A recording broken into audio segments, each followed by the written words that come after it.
এরা তাদের খুনের তাণ্ডব শুরু করেছিল। ক্ষমতা এসে পিলখানার হত্যাকাণ্ড, বাংলাদেশ জামাতে ইসলামী নেতৃবৃন্দকে হত্যা, বিএনপির নেতৃবৃন্দকে হত্যা, আলেম উলামাকে হত্যা, সাংবাদিকদেরকে হত্যা, সিভিল সোসাইটির সদস্যদেরকে হত্যা, যারে ইচ্ছা হয়েছে তাকেই খুন করার মাধ্যমে খুনের রাজত্ব তারা শুরু করে। ফেনীবাসী, আপনারা ছিলেন আরো বেশি সন্ত্রাসের রাজ্যে এবং বংশানুক্রমিক সন্ত্রাস।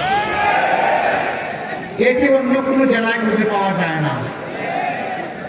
তারপরেও আপনারা প্রতিবাদ অব্যাহত রেখেছিলেন। সন্ত্রাসীদের লাল চক্ষুকে পরোয়া করেন নাই।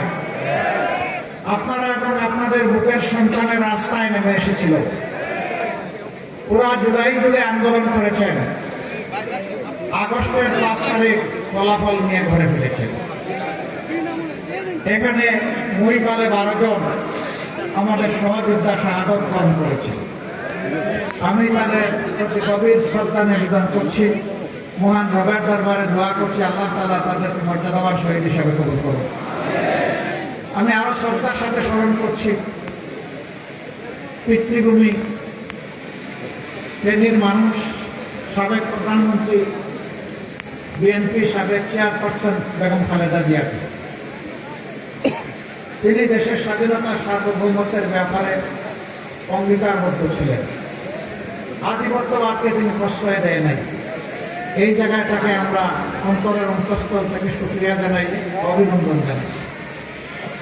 আমি গভীর শ্রদ্ধার সাথে স্মরণ করছি বাংলাদেশ জামাত ইসলামীর সবচেয়ে দুর্যোগকালীন কঠিন সময়ে যিনি কেন্দ্রীয় আমিরের দায়িত্ব পালন করেছেন, আমাদের সকলের শ্রদ্ধেয়, আপনাদের অনেকের শিক্ষক জনাব বকুল আহমদ সাহেব। আল্লাহ তাআলা তার রূহের প্রতি সীমাহীন রহমা এবং শান্তি বর্ষণ করুন।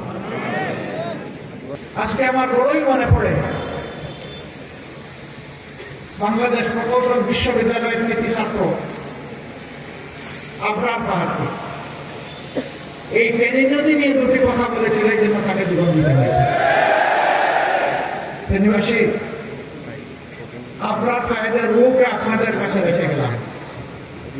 যতদিন ফেনী দুনিয়ায় বেঁচে থাকবে, আমার অনুরোধ থাকবে আপনারা আবরার সাহেবকে আপনাদের কলিজায়, আপনাদের হৃদয়ে একটু জায়গা দিয়ে রাখবেন। সে আপনাদের কথা বলেছিল, সে দেশের ন্যায্য প্রাপ্যতার কথা বলেছিল। এই জন্য যারা আধিপত্যবাদের দূষণ এবং যারা আধিপত্যবাদের দালাল, তারা তাকে সহ্য করতে পারেনি। মহান রবের দরবারে দোয়া করে আল্লাহ তুমি আবরার সাহেবকে মুহাক্কিক শহীদ হিসাবে কবুল করো।